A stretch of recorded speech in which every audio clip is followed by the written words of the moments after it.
Hello, Wanderers. Welcome back to our Crusader Kings 3 roleplay series following the Nizam of House Zunbil.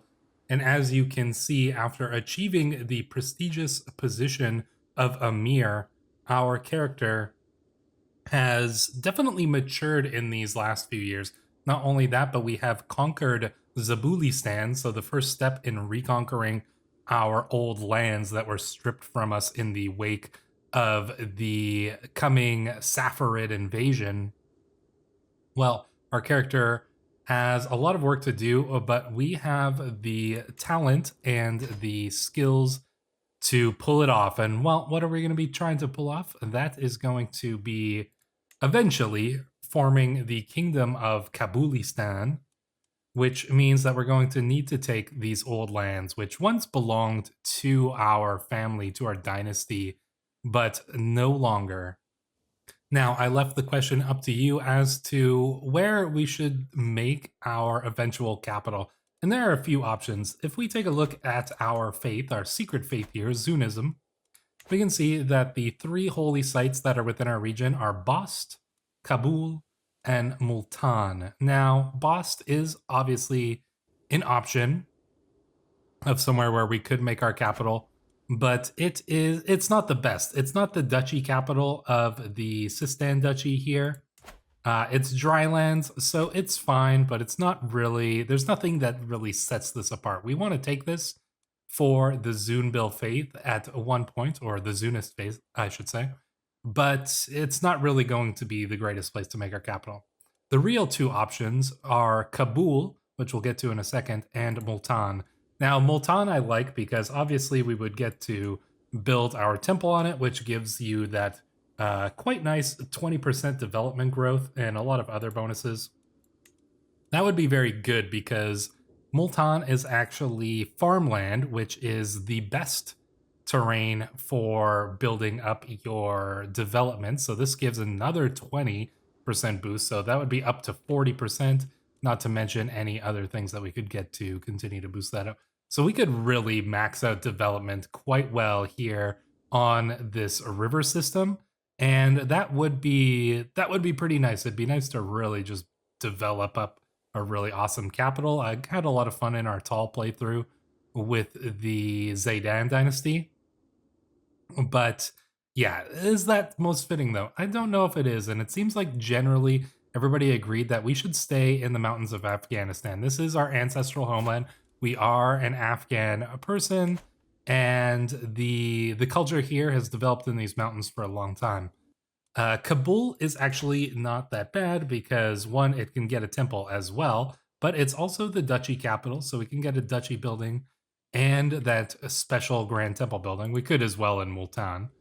But Kabul's actually, it's not that bad. Now, Kabul is desert mountains, but luckily we do have the Afghan culture, which gives us mountain homes, which gives us a 20%, 35% development growth increase in the desert mountains.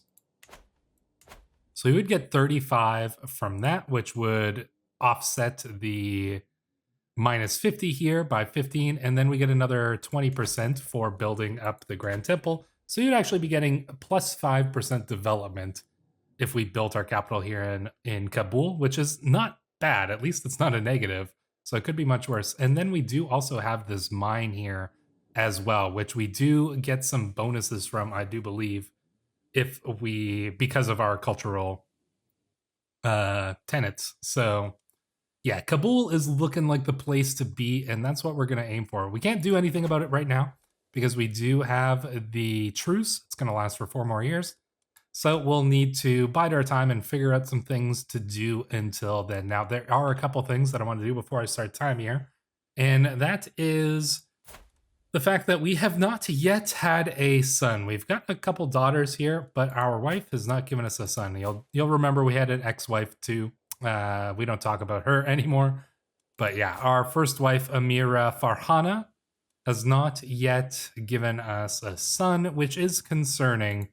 And I think due to the fact that we understand that our lineage is kind of under threat, there really are not that many living Zunbil members of the dynasty. There's like a few in the younger generation, mostly girls. So not a lot of chances for passing on the dynasty through a patrilineal marriage there. So that is something that we probably have some concerns about. So what are we going to do to that effect? Well, I was taking a look around for any eligible prospects, and I found one very interesting one, and that is the sister of the Valia of Herat here. And that is because, well, she is a young woman who is wheezing, irritable. She doesn't have any children yet, but her sister here is unmarried and is the heir to Herat. So, and actually has some, she's a novice physician administrator. Actually, not that bad. She doesn't have great traits, but she's all right. But she is an heir to this dynasty, to these lands. She does have claims on Zavar, which is, yeah. So she has claims on these two pieces of land that could be useful to us. It's very close by us. You can see there's only one county in between. I think that we should get a marriage with this young woman here. And, she is from a fairly, strong dynasty here. I mean, they are independent somehow, which is, a strike in their favor. So, yeah, I think that this is going to be good. We still have a pretty decent chance of carrying on that genius trait.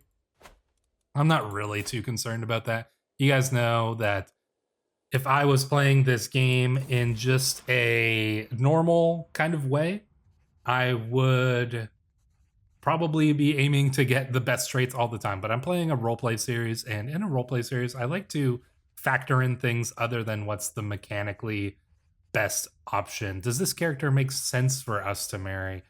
How would, are they halfway across the world, or are they in a region that it would make sense for us to be able to achieve a marriage with them? Things like that play a big part in how I am choosing our marriage prospects in these roleplay series. I'm not just looking for the best traits.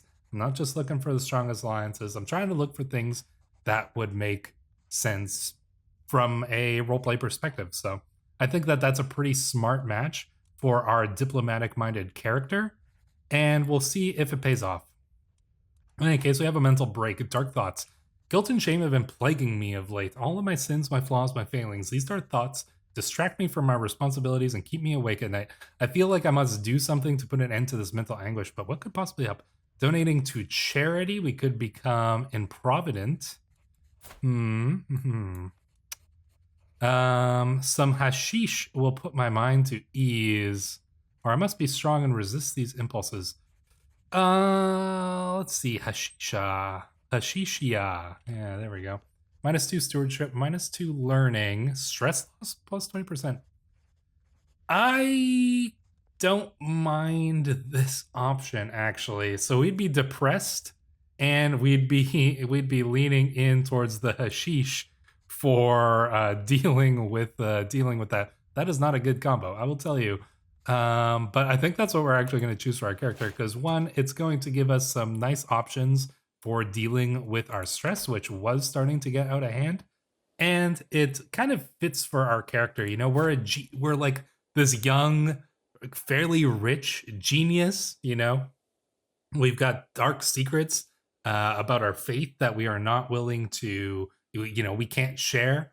We lost one of our wives because she cheated on us and ran away with our lover. It makes sense that our character would be kind of moody, kind of depressed, and might lean on substances in order to assist him with dealing with that. So I actually think that that's kind of cool. I think this character, you can really imagine a young man like this with like such a weight on his shoulders, the secrets he must keep, and the idea that he wants to restore his lineage to the heights that it once had, because this is something to keep in mind.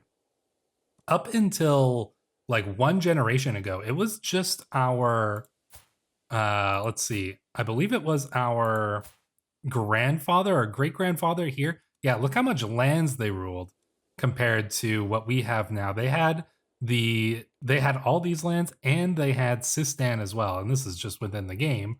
So basically, this entire region was under the control of our dynasty. And, it wasn't that long after that. So, yeah, it was essentially our grandfather, granduncle's a generation that we lost this. So our father was the first one to kind of grow up without after the invasion of these lands. And now we are the heirs to this legacy. I don't think we've forgotten that it was the Saffarids and the invasion of these the Persians essentially who came in and took these lands from us. I don't think we can forget that. So for everybody who is calling for us to, marry one of the daughters of our liege or, make friends with them, this guy, his brother was directly responsible for our family losing our lands. We're not going to be making nice with this guy. Obviously not. Anyways, I know I just went on a long rant there without time going, but what are we going to do during this episode? I think we're going to do a hunt because no, we're not going to make it to the grand tournament in time. I'd like to do a hunt because we got that event in the last episode about the Huron sighting. So we're actually going to head over to Durgas and we are going to do some hunting for some Hurons. We do need to get a little bit more money.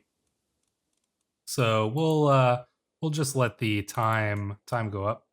Recreation, yeah, we need to reduce the stress. So we'll let one more month pass. That's pretty much all we need. We'll host a hunt. We'll try to get ourselves a Huron. And that should be quite nice. We are becoming a bit of a falconer ourselves. Maybe we'll get a cool nickname like Amir Nizam the Falconer. As we await the arrival of the guests, my servants get started on the preparations soon. Amon, here he is. You know what? He might be a madman, but he's our madman. You couldn't wear something a little less obvious, Amon? No, of course not. Oh, what has happened here? Faction created against the Emir. Oh, dear. Our liege has a faction against them. How terrible. I don't think we're going to try to befriend anybody. We just need to reduce our stress, really. Ooh. Ho, ho, ho. Okay, now things are actually interesting. Well, I mean, they were interesting before, but even more interesting now. My ward, Golbahar, hovers between the limbo between childhood and adulthood. I've taught her enough to understand the truth, and she is still young enough to have an open mind. If I want to induct her into the services of Zhun, it is now or never. Interesting. Okay. Suddenly, I'm kind of changing my mind on the idea of marrying the daughter. Oh, they would accept. Huh. The daughter of the Amire Amiran. This would gain us an alliance with him, which we don't want. But when he dies, his son will take over, and I don't think the alliance will automatically carry over. Okay, well, more importantly, she deserves to know the son's power. We can induct her into the faith. 97% chance she is convinced. She'll get the secret faith. I actually think that we're going to do that. Yeah, so she was inducted into the faith. I honestly think that this might be a smart move now. Because politically speaking, one, it secures us. We are still, as far as everybody knows, Ash'ari. Two, it gives us a lot of legitimacy in this region. And I know I was just saying that these people are, our enemies, but they are our current liege, and we do need to consider what's going to happen after the death of Amir the Wolf. I think we're going to propose it because I would like to gain the legitimacy that this is going to give us by marrying the daughter of the Amir-e Amiran. I think that that's going to give us a huge boost of legitimacy among the people here. Once the Amir dies, his son will take over, and this is probably who we're going to be acting against, even though he's actually quite powerful, ambitious, calm, diligent. Yeah, he's a good character. But I think that this is actually going to give us a boost of prestige, a boost of power. It's going to actually give us a boost of prestige when the wedding happens. So I think that this could be politically advantageous. So it is what we're gonna try to do here. They may be our enemies, but you can use your enemies to your own purposes. I don't think that there's anything wrong with that. So yeah, this is an interesting play. I wouldn't have done that if not for the fact that we were able to convert her to the Zunist faith. And out of all of our wives, none of our wives are secretly of the Zunist faith. So, yeah, interesting. Amin assembles the party. We are going to, let's see. Let's get out there. Yeah, you know what? We'll go. Oh, an egret. Oh, yeah. All right, we're gonna go. We're gonna go for the most difficult one here. I mean, lowers our chances, but 50% chance. Maybe we can get a better event here. My hawk has completely disappeared from my view, looking all around the landscape. Ooh, my hawk got something to a fight with something too big for it to take on. We gain some hunting experience. Okay.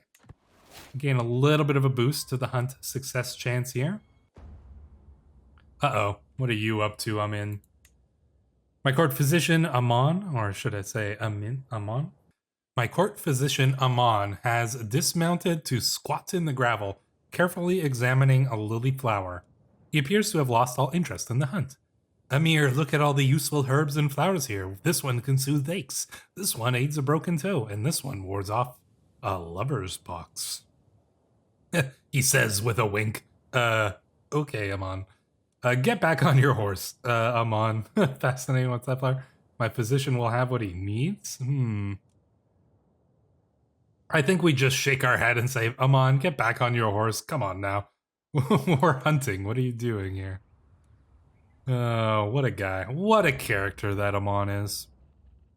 Morteza signals the party to hush. All right, go, fly true, my little one. Go, my hawk. Come on. I'd love to get a success here. As Zahir and I pad on foot over some troublesome ground, I almost jump out of my skin at the sound of an almighty yelp. I turned to see my steward sprawled on the ground, a snare choking his calf. Oh no, my leg, I didn't see the blasted thing. Amon, where is Amon?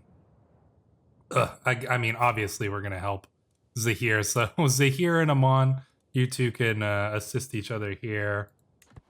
Slight decrease to our success chance. Come on. I'd love to. Oh, no. Darn, we failed here. The hunt fails. That's unfortunate. But such as it is. To the perceptive Nizam, I call on you to honor our alliance and join me in the Mervian claim on the Valaya of Abivard. Very well. We will accept. Oh, okay. That's not what I wanted to accept. There we go.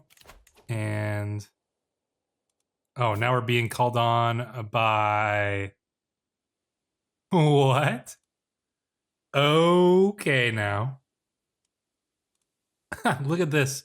Our wife, wow, we made a smart play there. Our wife, her sister died in childbirth. In that, oh wow, we made such a good play there. And now our wife is in charge of Herat. That was such a, and she's got lots of troops. We can go in here. We can go and fight this army. We're going to accept, we can go in and fight this army. And is this an offensive war or a defensive one? This is a, okay, it's a defensive war. But still, we go in, help our wife hold these lands. That's pretty good. That was a good play. And then we can go and assist our ally as well. So I'm going to raise our armies here. We're going to go and help out our wife. We should be able to win this too. So that should be Should be good. I'm gonna take charge of the army ourselves. And we're gonna go in, help our wife, help our ally. This is actually, wow. I did not think that we would be inheriting it this quickly, but that is very, very advantageous to us.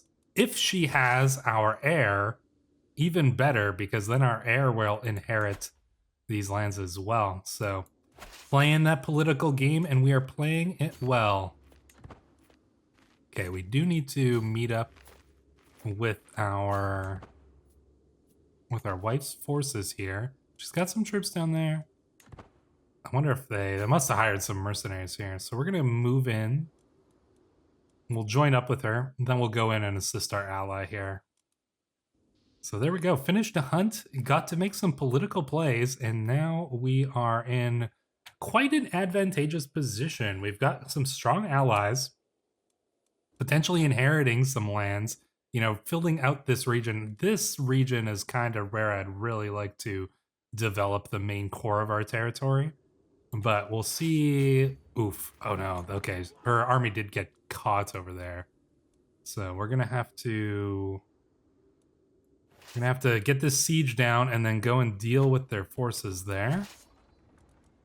I'm gonna attach. And yeah, we should be okay. I'm not really too worried about this. We should have enough troops. Oof. Oh, they got hit again. No. We got to finish this siege, and then we got to go in and stop the siege of the other place there. So, and I don't have any money. Do I have any artifacts that I can sell? Pheasant feather? Yeah, we're gonna sell this feather. Even though it does give us some prestige and stress loss, we need the money here. So that's gonna keep our troops well paid and prepared for what is to come here. Okay, siege is done. Can we go in and fight their army? And will our allies join us? No, they will not. I wonder if we could beat them. Probably not. Not by ourselves. The alchemist reached for the turnip, shaped like my face, as the neighbor looked on in fear, and then suddenly I'm interrupted by a fuming Zahir. Did you just call my beloved father a fiend and a pig? I demand recompense for this grievous insult. Perhaps my vrachada needs more practice.